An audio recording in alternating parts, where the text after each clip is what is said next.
Please listen carefully.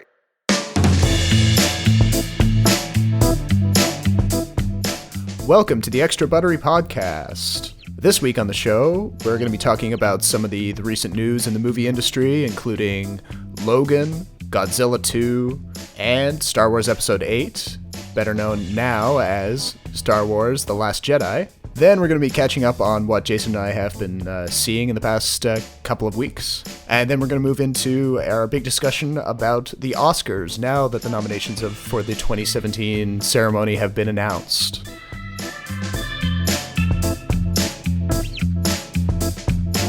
My name is Robert Snow, and I'm here with my co-host, Jason Chen. Hey, Jason. Hey, Rob. How's it going? It's going all right. Do you want to get started talking a little bit about Logan? Because there was a little bit of news on that front just a few days ago. Yeah, that's true. That's actually a good spot to begin with. So recently it's been announced that Logan has been rated R by the MPAA, which makes it, I believe, if I'm correct here, the second R-rated superhero movie since Deadpool.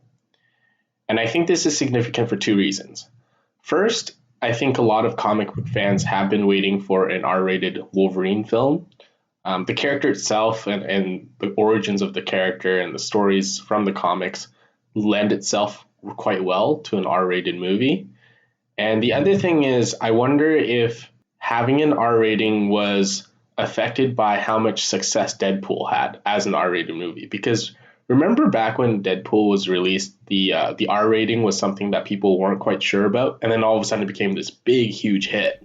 Yeah, exactly. And I remember there was a lot of talk about how Deadpool was rated R, and it kind of annoyed me at first about how it diverted attention away from the movie itself, and all people could talk about was the fact that they were allowed to curse and they were allowed to show a little bit more blood and guts, and it warped my view of the movie. And I wonder if a similar effect is going to happen with Logan. I'm not sure exactly what kind of R rating or what exactly made it have an R rating. I'm sure the violence has something to do with it.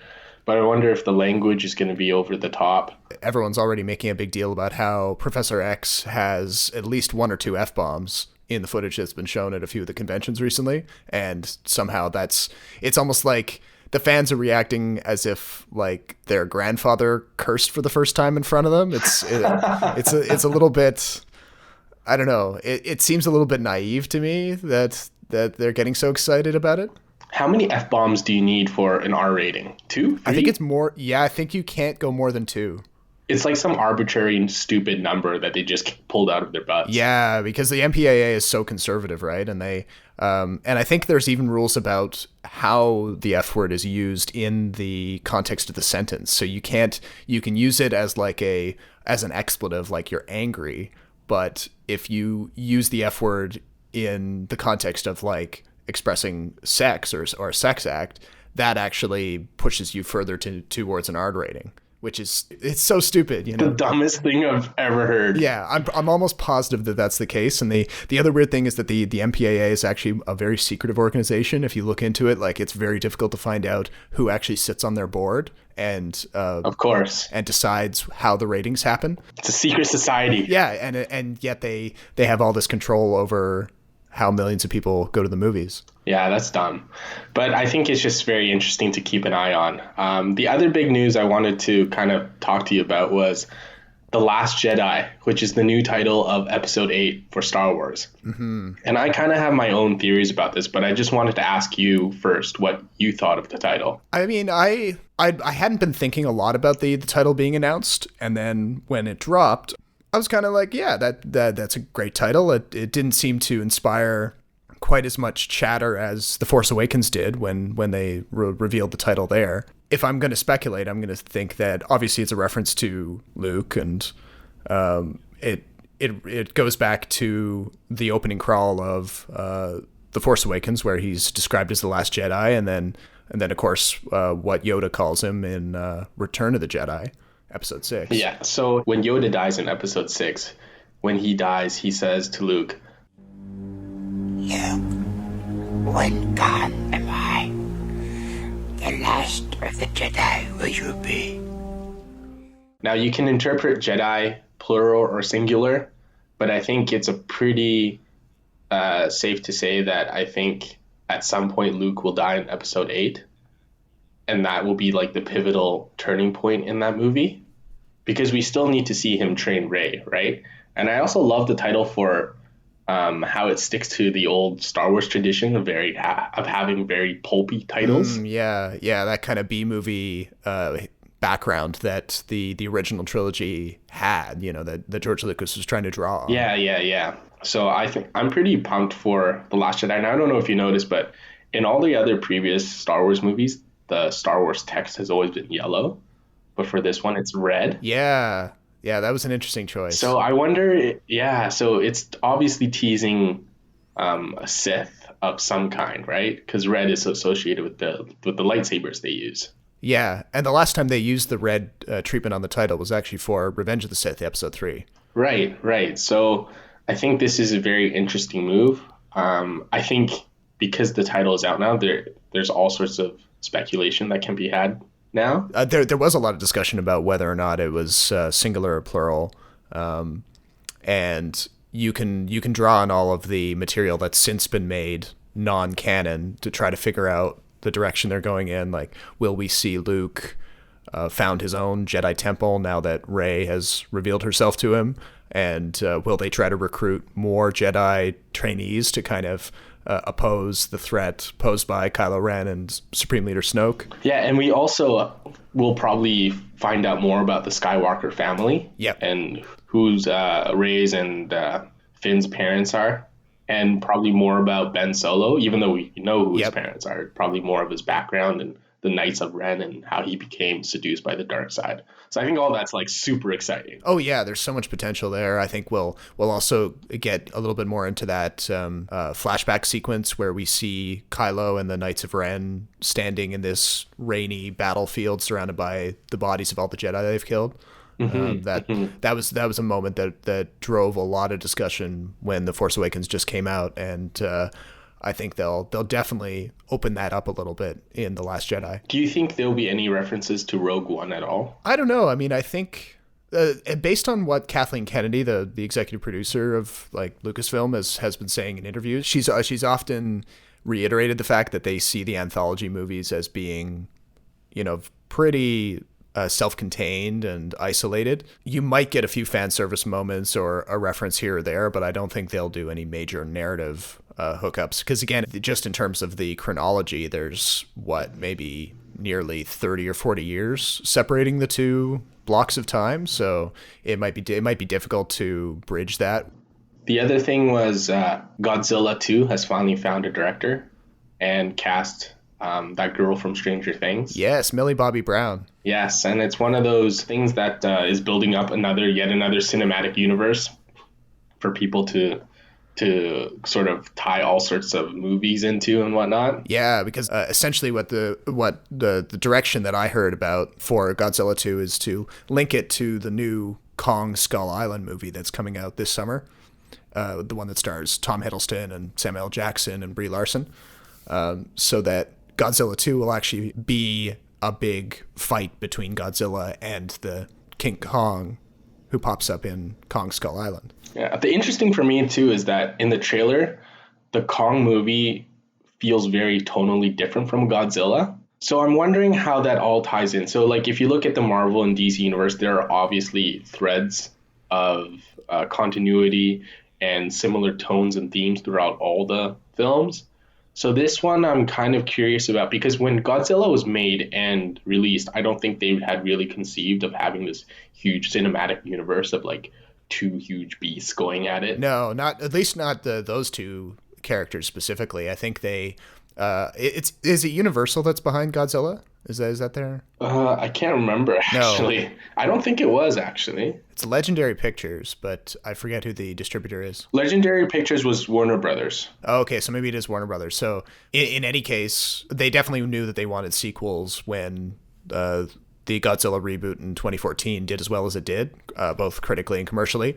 But I think the idea to bring in other monsters like King Kong and possibly other kaiju from the Godzilla pantheon It is interesting though that they decided to go with King Kong first, because I think since they're trying to cast this in that more like realistic, and like doing air quotes around the word realistic there, do it in a more realistic light. Seeing King Kong and Godzilla go toe to toe, it's going to take a little bit of work on the part of the guys making the Kong movie to show that that's a matchup that makes sense. I know they've already increased the size of Kong. It's like he's going to be the biggest King Kong that we've ever seen on screen in terms of scale. But can he fight against a giant nuclear lizard with atomic breath? I don't know. That about does it for the news. But let's talk a little bit about what both of us have been watching the past couple of weeks, because I think we've both been seeing like multiple movies in theaters each week in an effort to catch up in time for the Oscars. What kind of stuff have you seen the past little while?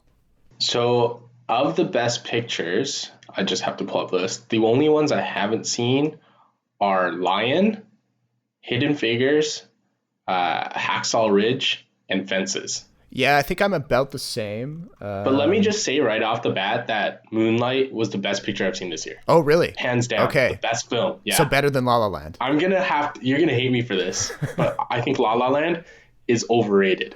I don't think it was that good. No, you're one of those people. Yeah, so I didn't know about the criticism of La La Land going in. Like, I always thought that everyone the quote unquote backlash. Right, the quote unquote backlash. I always just thought that people just like really, really liked it. And so I kind of went in with no preconceived notions, but I wasn't very impressed.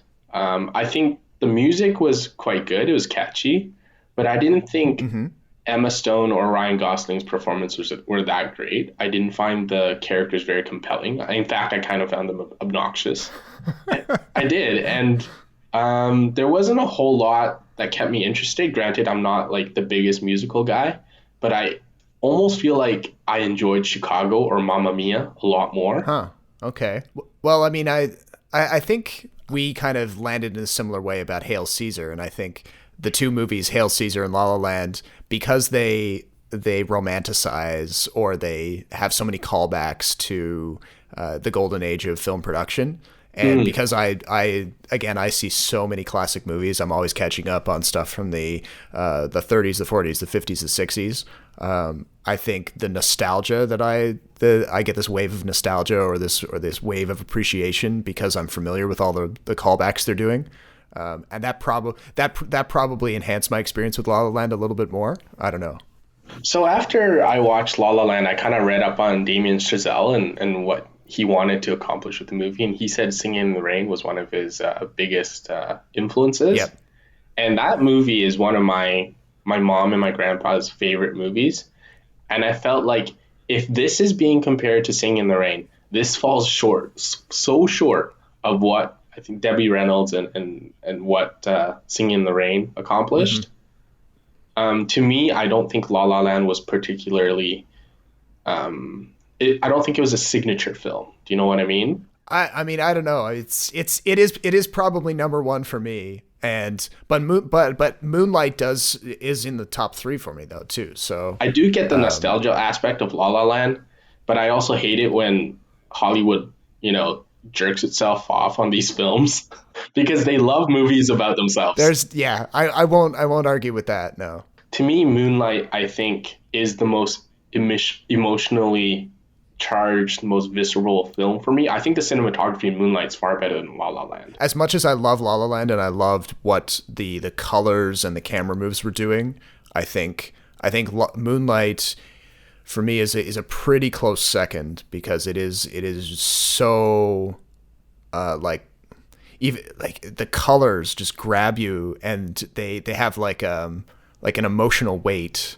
The other thing about La La Land is that I wouldn't be surprised if it cleaned up at the Oscars, but at the same time, the Oscars are kind of in this lose-lose situation.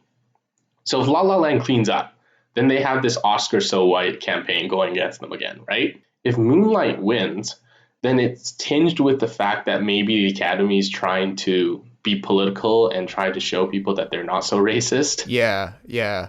So they can't they can't shut each other out. At the same time, if they split it, people will be like, well, they're just pandering to both sides now. Yeah, I agree with you. Yeah, the lose-lose situation is definitely there. I think Yeah, I wouldn't be surprised if La La Land cleaned up. No, though. I mean, and I read a pretty compelling article about by one of I think it was a Hollywood Reporter writer who was talking about the chances of La La Land actually exceeding the current record of 11 Academy Awards, which is, I think there's 3 films that hold that record right now. It's Titanic, Lord of the Rings, Return of the King, and then there's an older film that also has 11. And Titanic and the Return of the King, I feel like if you watch them now, I don't think Titanic's that good of a movie if you watch it today. And I don't think Return of the King is the best movie in that trilogy. In fact, I think it's the worst of the trilogy. Yeah, well, there was an element in 2003 with Return of the King where I think there was a whole kind of consolation prize thing going on there where the Academy felt the need to give them a whole bunch of awards that were probably better distributed in smaller quantities with the previous 2 films. And it hadn't happened, and they were like, well, this is our last chance to kind of reward the amount of filmmaking craft that went into the 3 films as a whole. Right. So it was almost like the Return of the King was winning in such a huge amount on behalf of the other films as well. Right. So disregarding the movies I haven't seen, my top movies are Moonlight, followed by Manchester by the Sea, followed by Arrival, and then La La Land. I'm a little surprised Hell or High Water got a Best Picture nomination. I found the movie, while quite good, a little uneven tonally. I didn't think the soundtrack was as good as it could have been because there were 2 distinct sounds in that movie. One with like the instrumental music, and then there's the one with the country sort of Texas music. And I felt like they kind of clashed with one another. But Manchester by the Sea was excellent. Oh yeah, I love Manchester by the Sea. I was so pleasantly surprised coming out of that movie by how I think a few writers had mistakenly presented Manchester by the Sea as that kind of like weepy movie that is a real Oscar grubbing kind of thing. And it's but it's not that totally at all. It's got so much like humor in it, admittedly like dark humor, but it's not trying to manipulate your emotions and make you cry. It's being very authentic and capturing things about that whole process of dealing with the death of a loved one. It captures the little things that happen in that situation that some other movies would totally ignore. Yeah. And I think it's really an important movie from that perspective. And I think Casey Affleck did a really good job of moving through the character arc, because in the movie, not only does he lose his brother, there's another personal tragedy that affects him. And which was a surprising storyline to me because I had no idea that was going to happen. Yeah. But the relationship between him and Lucas Hedges, who plays his nephew, is brilliant, I think. Yeah. I think it's really funny. And the best part about Manchester by the Sea is that I'm always very amused by appearances by actors I haven't seen in a long time. So the first one was Gretchen Mol. Oh, yeah, because she plays Kyle Chandler's ex-wife. Yes. So she was in one of my favorite movies growing up, which is Rounders with Matt Damon and Edward Norton. And she played Matt Damon's girlfriend. And she had a really small screen time, but I thought she was quite good. So it's nice to see her again. And the other one was Heather Burns. She plays the mom of one of Lucas Hedges' girlfriends, the one that has a thing for Casey Affleck. Oh, yeah. And she had disappeared for the longest time, but I remember her so clearly from Miss Congeniality with Sandra Bullock.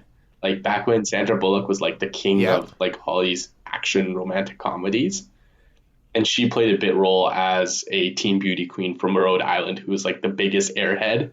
And it kind of amused me that she kind of played a branch off of character from that, where she plays kind of like a well-meaning but a little bit airheaded kind of naive girl. And I liked that there was so much in Casey Affleck's interaction with her and pretty much anybody else in the movie that showed how much restraint he had to put into his performance, and that's probably what, more than anything, he's going to probably win Best Actor for that. Is, you know, if you're his decisions to make that character so stoic and silent, and like being willing to play out these scenes where, the audience is just kind of cringing because the guy won't speak. He won't engage in any kind of small talk, and he stretches it and stretches it, and it takes a lot of skill to do that with another actor, and for one of them not to feel the need to fill the silence.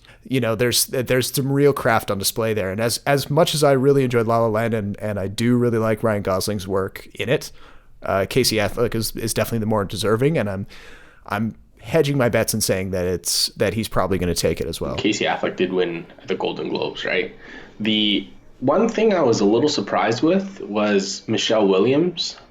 She's good as usual, but she didn't get a lot of screen time. Not as much as I thought it would, because she wasn't exactly a central part of the story. Like, she's a central part of Casey Affleck's character, but she kind of has one scene where she's really important, and they hash out their past experiences and regrets and whatnot. But then other than that, it's mostly just Casey Affleck and Lucas Hedges. But I think that where in other movies where, a female role is kind of trimmed down and you feel like you need to see more of that person, I feel like the decision to put Michelle Williams' character in that less than we might expect was actually pretty smart on the part of the writer-director Kenneth Lonergan. I think he was being very particular about how much he used her in that. They're in a small town, and it's more likely for those two characters to run into each other because it's a small town. But then again, maybe it's not. Maybe they would never run into each other.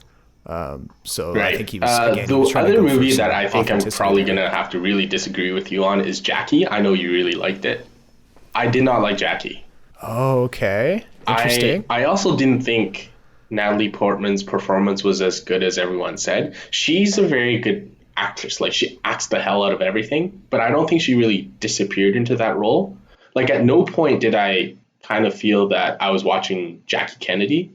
I was always watching Natalie Portman. And it might have been just the crazy amount of close-ups that Pablo Larraín did. Yeah. And at the same time, the structure of the film didn't work for me. The amount of tension wasn't there, especially for something that you're covering is so monumental. There seems to be a lot of things, especially with Bobby Kennedy, that I felt were underused or weren't fleshed out enough. I think I will have to disagree, because for me, I did feel that she basically disappeared into Jackie Kennedy. Like, I believe that she was Jackie Kennedy for much of that, but I'll agree with you that the pacing was a bit strange, but I think that was intentional on the part of Pablo Larraín. But I don't understand why the pacing had to be like that. I think he was trying to convey the sense of when you're in the aftermath of something like that, your husband is assassinated and falls dead into your lap, and then all the pressure of her being the first lady and having to arrange a suitable funeral and deal with all those competing pressures.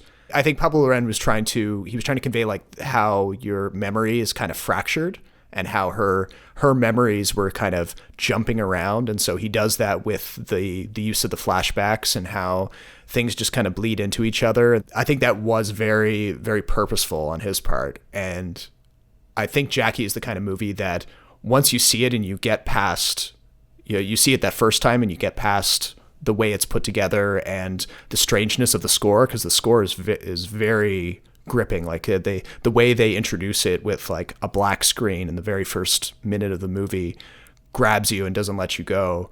And then I think if you do see it a second time, which I'm hoping to do, the experience will change and I feel like I might appreciate things more on a second viewing. And there's not been that many movies that are nominated for the Oscars that I feel really demand a second viewing like Jackie does. I would see Moonlight 5 times more if I could.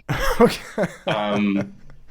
But the thing with Jackie is that, like, I understand the event itself is kind of fractured in the whole memory thing, but Jackie Kennedy, at least publicly, has always been a very composed person in public, very purposeful. Everything she does has always been, I think, well thought out. And she was like a notorious like art historian, like a person of the arts, right? Yeah.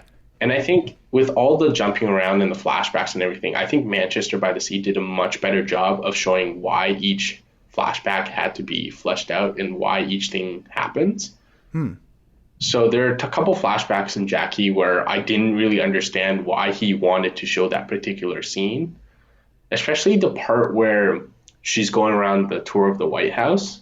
Like it might have been just, I might have just missed it, but I felt like some of the leaps were a little too much, and that they didn't flow into each other as well as Manchester by the Sea could.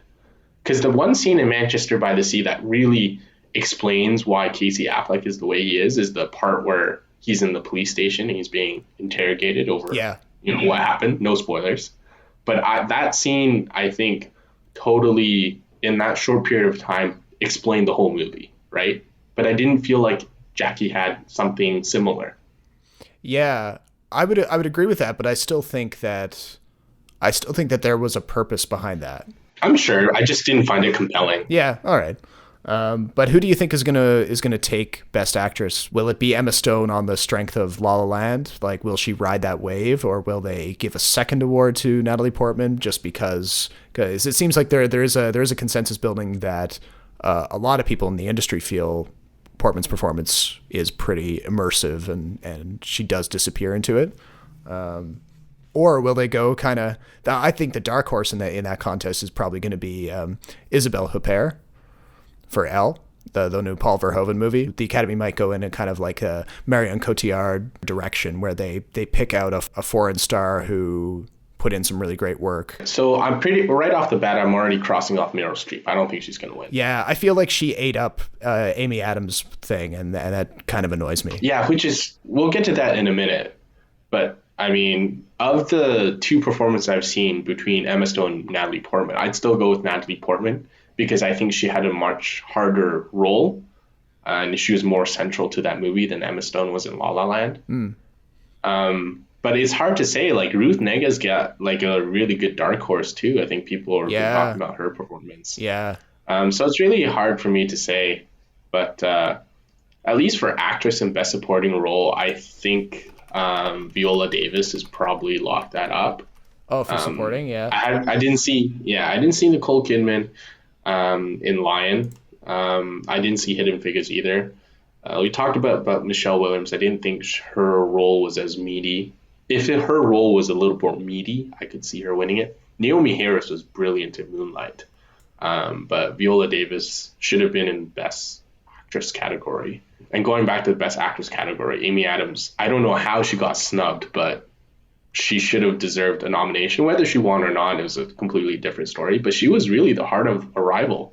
She made it work. Yeah, exactly. Did you see the controversy, though, about how, like, Amy Adams was listed as a nominee on the website for, like, the briefest of moments? Oh, yeah. And then they was changed really weird. it? Yeah, so I wonder if there's... I mean, I think Hollywood's like a political junkyard, and everything that anyone does, there's a reason behind it.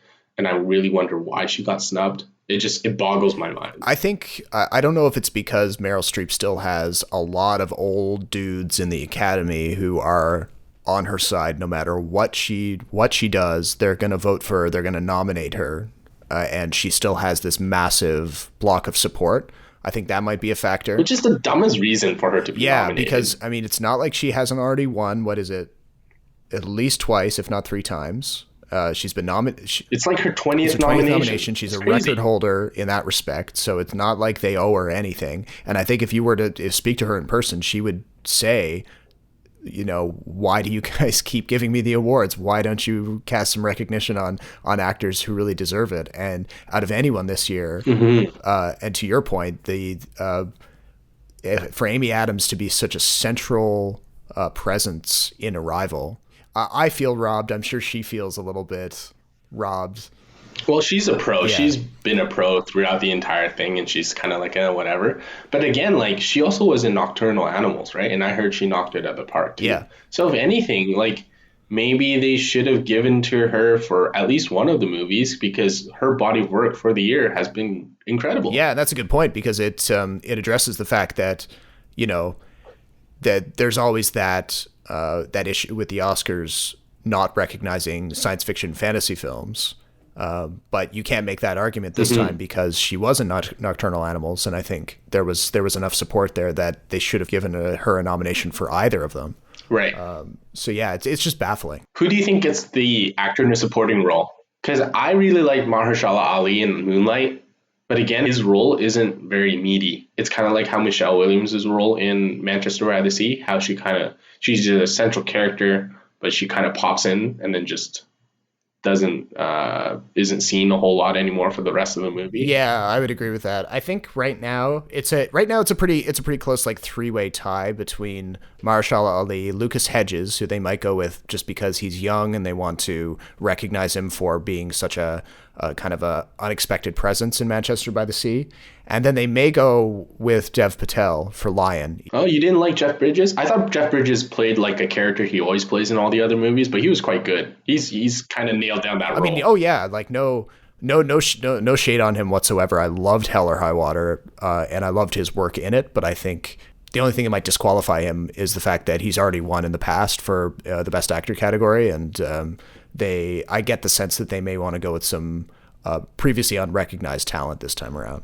Sure. And Michael Shannon always has a shot. I mean, he's brilliant. I wish he was in more movies. Oh, he's in lots of movies. I've been seeing him a lot recently, but you have to go looking for him. And he's good in everything. Yeah.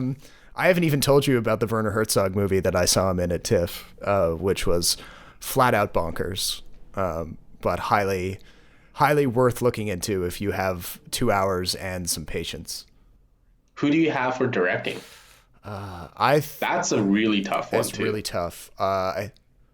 It has to go to Barry Jenkins. If it doesn't, I might throw a fit. Yeah, I think it may go to Barry Jenkins. I mean, Damien, I do love La La Land again. I'll say that over and over and over again. And I think Damien Chazelle has done some great work between Whiplash and La La Land. He's just burst onto the scene. I want to keep watching everything he does. But for just in terms of the impact of Moonlight and how I think for the directing category, you really have to consider how much of the director's soul or inner self is brought forth in the work. And I would say because Barry Jenkins' own mother was the model for Naomi Harris's character in Moonlight. Well, it's based on a play, right? It's based on a play, but there's so many parallels between Barry Jenkins' own life and the life that he depicts in Moonlight. And he's actually spoken about how his mother hasn't been able to see his film yet, despite the fact that it's been this huge success and it's been nominated for all these awards. She's told him that she can't actually sit down and watch it yet. She has to kind of get herself ready for it because she knows that the crack addiction that's depicted in the film, she struggled with that herself in the past, and she thinks that it'll be too raw for her. Yep. And aspects like that, I think the Academy will respond pretty well to. So when you take all that into consideration, I think the chances of La La Land having a sweep kind of diminish a little bit. Right. I hope it doesn't go for a sweep. But I mean, you could say the same thing about La La Land too, because Damien Chazelle went through a lot of the things that Gosling and Stone went through in his Hollywood career. Oh, yeah, that's true. But other than the jazz element, I don't see a whole lot of similarities between La La Land and Whiplash. Whiplash I enjoyed a lot more. But, I mean, Denis Villeneuve for Arrival has a really good shot at it. I don't know, though. I feel like the genre thing is going to come back to bite Arrival again there. Yeah, which is stupid. You can't. It is stupid. I totally agree with you. I would have loved to see Arrival get more awards. You can't write films based off genre. Mel Gibson, The Comeback Story. Come on, Hollywood loves that stuff, right? I don't think they'll give it to him for this one, though. I think Hollywood is traditional enough that they may wait to see if he can actually make it a pattern first. Well, he's always been a good director. It's just that his anti-Semitic rant sent him back 20 years, right? Yeah. And Kenneth Lonergan, I think, did a really good job. The only issue I had with Manchester by the Sea, I think, sometimes was the music they used. There are some scenes where I felt that the absence of music might have been a lot more effective, but it also would have been a lot more heavy emotionally, and that wasn't the tone I think he wanted to create. But I really hope Barry Jenkins wins for Moonlight, because that's the first film in a long time where I've actually walked out of theater and went, whoa, that really just blew my mind. And part of it's the subject matter and about race and coming of age stories and homosexuality that I don't think a lot of films have tackled in the past, and they've done it in such a way that is so unique to that film. Yeah. And everyone in that film, I think, delivers like an awesome performance. Like, I can't fault anyone in that movie. Well, I think if Lonergan is going to get anything for Manchester by the Sea, it'll probably be in the writing category. Yeah, I think so. The script is very well done. And he's first and foremost, I think it's more accurate to call him a playwright than a film director. He has had successful films in the past, but I think a lot of what makes Manchester by the Sea work is the script. Yeah, and I was also really pumped that Kubo and the Two Strings was nominated for Best Animated Feature and Best Visual Effects. Yeah, I think that was a good the touch. sheer amount of work that is put into Kubo and the Two Strings, which is completely done by stop motion animation, the pure amount of work, just kind of like how Boyhood and the amount of effort that went into it kind of made it deserving of a nomination and maybe a win, I think is the same thing for Kubo and the Two Strings. I have an feeling that Zootopia is going to win Best Animated Feature. There might be a dark horse in there because I haven't seen Red Turtle or My Life as a Zucchini. But I'm really hoping for Kubo and the Two Strings because that movie didn't, if I remember correctly, didn't make any money. So it'd be a real shame if, because Kubo didn't make that much money, that the entire style of animation it does is completely lost forever.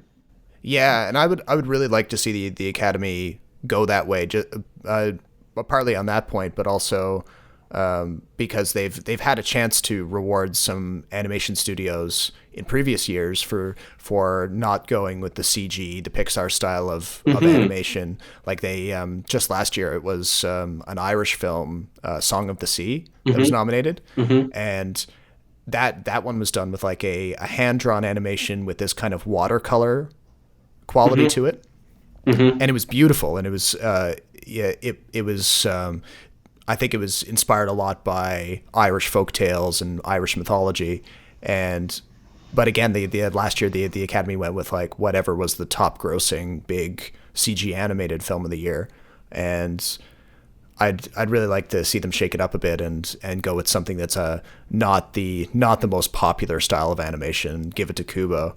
The other thing is the best original screenplay, I'm really hoping goes to The Lobster. Yes, I would totally agree with that. Because it is so different and so off the wall crazy that I think it really deserves something. And it makes sense. Like, if you haven't seen the movie, I'd really recommend it.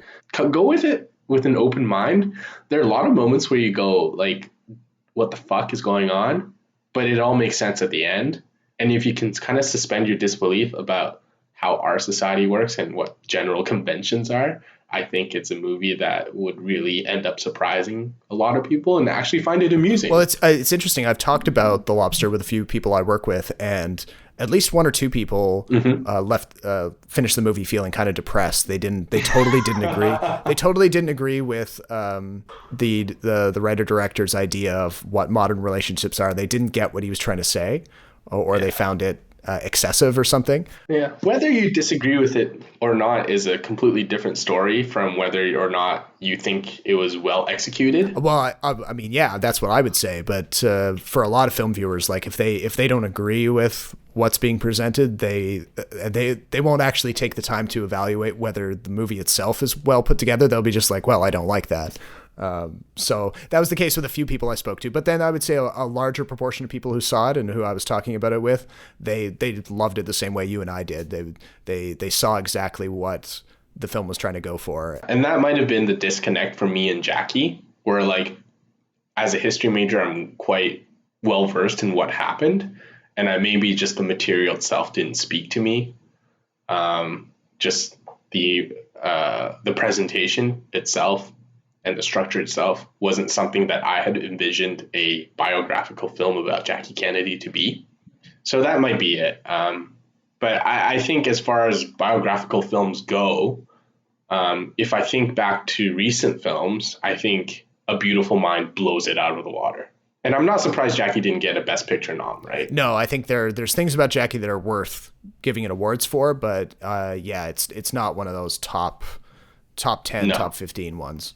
As much Yeah, as I and do we've like it. we've discussed Natalie Portman at length about how I'm not the biggest fan of hers, and how I find her quite pretentious sometimes. Aw. And so that's what I mean about acting in that role, where she really tries her best and she does everything you want in an actor to do when they're impersonating someone else.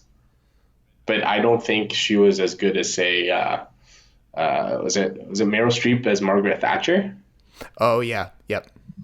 or Helen Mirren as Elizabeth? Yeah, I would say that with them it was more. I would say maybe a more fully fleshed out portrayal. But with Jackie again, I think they did some stuff to the way that she was presented to only give you like fleeting glimpses of certain parts of her personality and not the whole person. Which is strange because Jackie's in every single frame of the film, it seems like. But it's challenging. It's a challenging movie, and that's one of the reasons why I gave it a higher ranking. I think because it did make me go, huh? I think out of 5 stars on Letterboxd, I think I gave it 3.5. It wasn't even a 4 for me. Oh really? I went 4.5. Yeah, so Moonlight was a clear 5 out of 5. And I rarely give out 5 out of 5s. You know me. I'm like super do, anal yeah, about films. That's a topic for a whole another episode about how you and I do our rankings. 'Cause Yeah, I mean, it's actually really interesting though, because there's a lot of biases involved. But I feel like I have a pretty set standard for what I think is a 5-star film, and you do as well. But we just kind of have different opinions of the scale or yeah, the grade. and like I don't want to dive too deep into it now because I know we'll end up talking for another hour probably about it. But Yeah. I think I always do end up going about a half star above you. Generally speaking, that's kind of the guide. But it is interesting that I went a full single star over you for Jackie. And just for the sake of context, I went full 5 stars on La La Land. I think I went 4.5 out of 5 for Moonlight. Mine was the reverse. I was 4.5 for La La Land, I think, and I think 4.5 for Manchester by the Sea as well. Yeah. Like there was just enough in each film where I kind of hesitated to give it 5 out of 5. But after I saw Moonlight, and I saw it in a really sparsely populated theater. It was just a local theater. It was really small, and there were maybe like 10 people in there. When the last shot cut to black and the credits started to roll, everyone sat there for a good 5 minutes, including myself. And I'm usually one of those people that, like, unless there's a scene to be seen at the end of the credits, Yeah, like a I'm like Marvel usually one. I'm usually one of the first to just get up and walk out because I sat there for too long and I need fresh air. Yeah. But that was a movie where like it ended and I just like I sank back into my seat and I had to like meditate on it. Wow.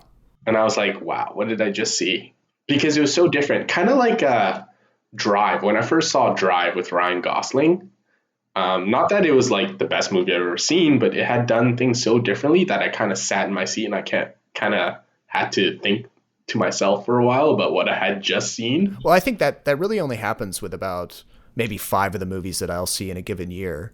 But when it does happen, Sometimes not even, right? But when it does happen, I will. It adds so much to the experience. In my case, I was actually lucky too because I went to see Moonlight in a screening that was complemented by a live Q&A over Skype with Barry Jenkins right as the movie finished. Oh, cool, So cool. I'm so jealous now. More the reason for you to come and visit us in Toronto, so you can get a taste of all the cool things we do here when we see movies.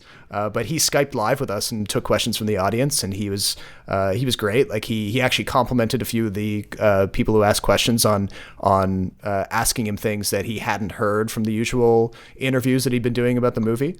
Was there a highlight from that Q&A that you remember? I don't know. It was a few months ago now, so some of it's kind of like faded. But actually, if there was a highlight, but it's actually a negative highlight, was this woman who got up and she was the last person to ask a question for the night, and she was handed the mic and she said, "I wasn't sure if I wanted to come here tonight because I wasn't sure if I wanted to see a movie about a gay black man in America."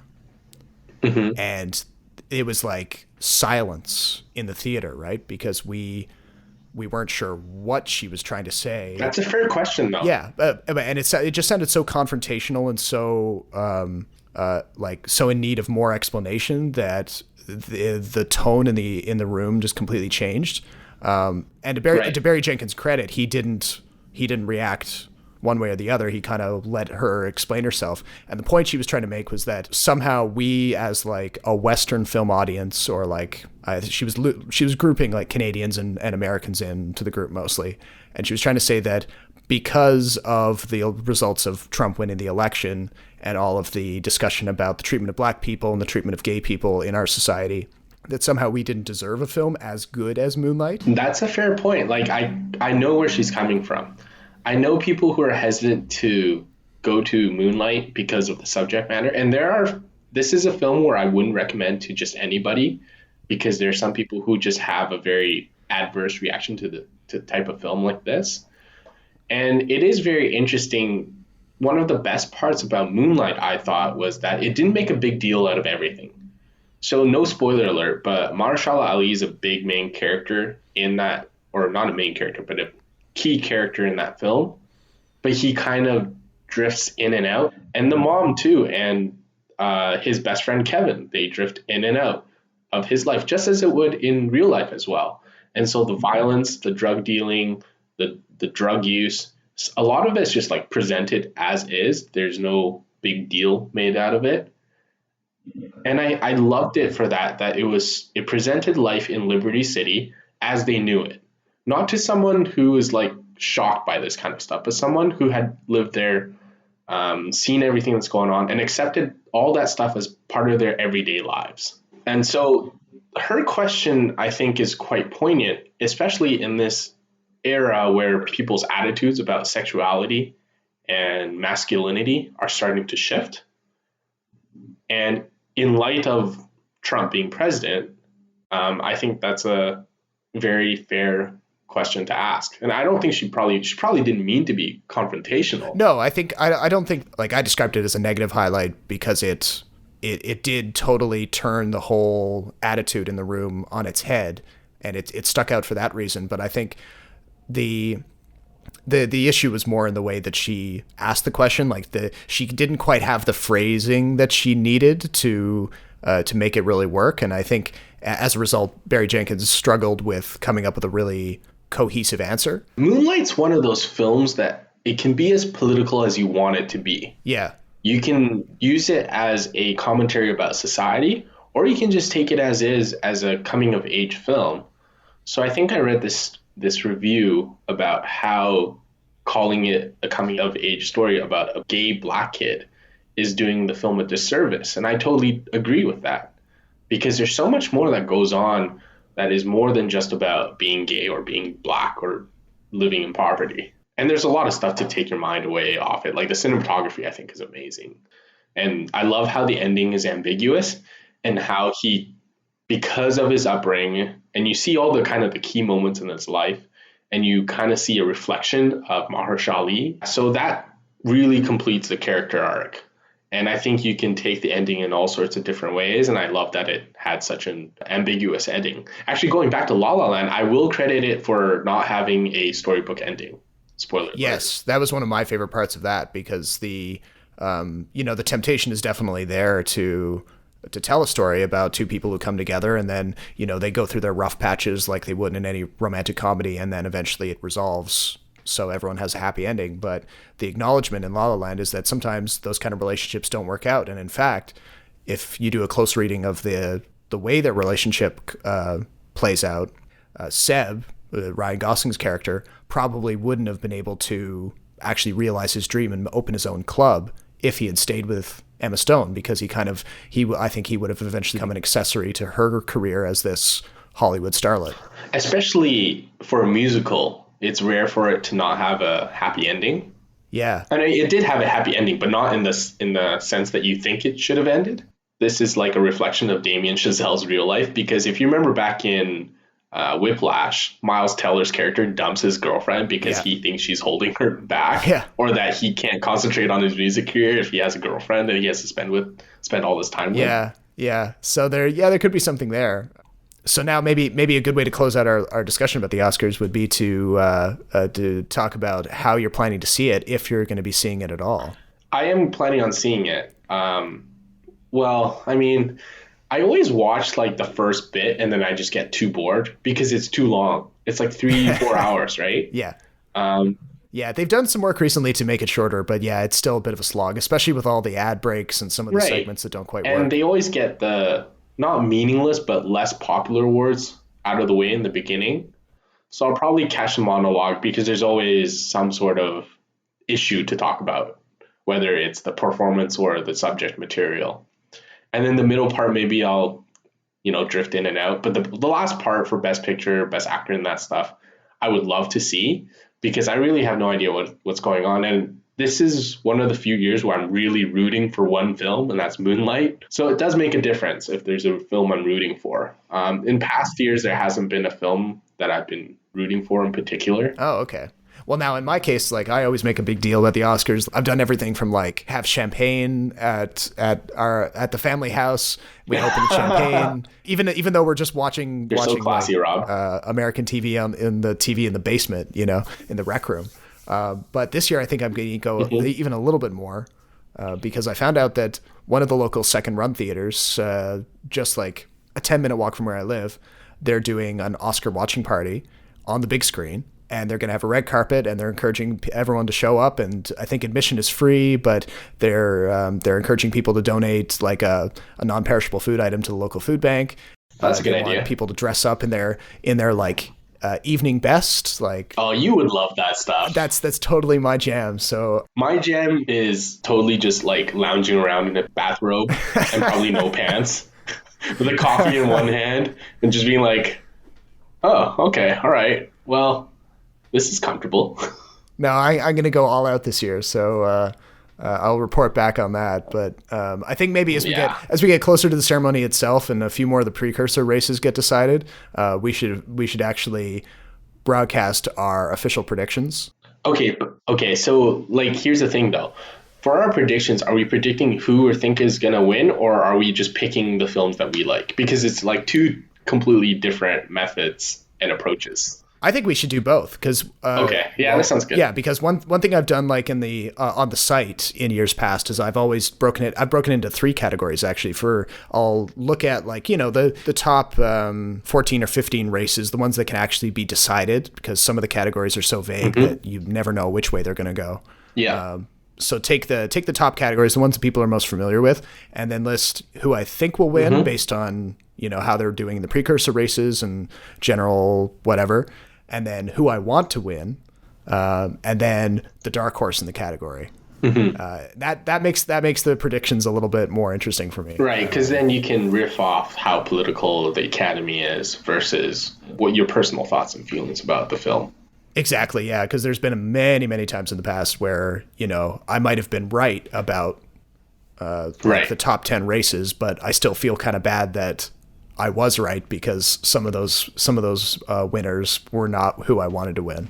The only one locked in category for me is that the O.J. Simpson documentary is going to win best documentary. You think it's gonna beat out 13th? Yes. Because 13th is pretty darn good. I haven't seen it, but just from the buzz alone, I've seen parts of O.J. But just from what I've seen and the kind of stuff it tackles, I'm pretty positive that's gonna win. If 13th wins, great, sure, why not? It just gives me more reason to go check it out. Because I think the 13th has got a really good chance. But the interesting thing about the OJ documentary is that it's actually an 8-hour miniseries, isn't it? Yes. So it's actually the first time that the Oscars have said that those longer multi-chapter documentary miniseries are eligible for an award for a quote-unquote feature film. So that's interesting in and of itself. Whether just that it was nominated, but also if it wins. Yeah, so this is where maybe the Golden Globes are a little ahead of the curve because they always have an award for best miniseries. They're ahead of the curve in that respect, but they're also behind the curve in the sense that only 80 people vote on them. Right, but I was just talking about voting to my friend the other day. I was like, I have no confidence in anything, in any award that has to be voted. I'd rather have one person just come out and say, like, this is the best film. Because when you have votes, I think things can be easily manipulated. I think people are subject to biases. And I think people are just generally too dumb to do the right thing. And let's not forget too, when you can vote for multiple things, there's always strategic voting going on, right? Oh yeah. Yeah. So that really taints a vote, and it can, because we all know how Hollywood works. We all know people have grudges, and a lot of the times these grudges are very, very real. The Hollywood Reporter did a great series of interviews starting a few years ago where they talked to mystery Academy voters who are surprisingly influential. And they talked to this guy, and they didn't give his name. They just said that he was like an influential producer. But he went on this rant about how he deliberately didn't vote in the documentary category because he fundamentally didn't believe that the documentary category deserved to be at the Oscars. What a fucking joke. And that was really enlightening for me, because who knows how many more of those guys there are out there, like crusty old dudes who remember how the Oscars used to be run 40 years ago, who, you know, have a lot of clout and sway the vote one way or the other based on some sort of prejudice. It's really stupid. Yeah, and there's a clear hierarchy and power structure that exists in Hollywood that most people don't know about, right? Yeah, very much so. So, yeah, I think that's all the time we have now, Rob. And with that about does it for this episode of Extra Buttery. As always, jump into the comments and let us know what you thought about the show and what you'd like us to cover in future episodes. My name is Robert Snow. And I'm Jason Chen. Be sure to check out kinetoscope.ca for more movies and TV. Talk to you next time.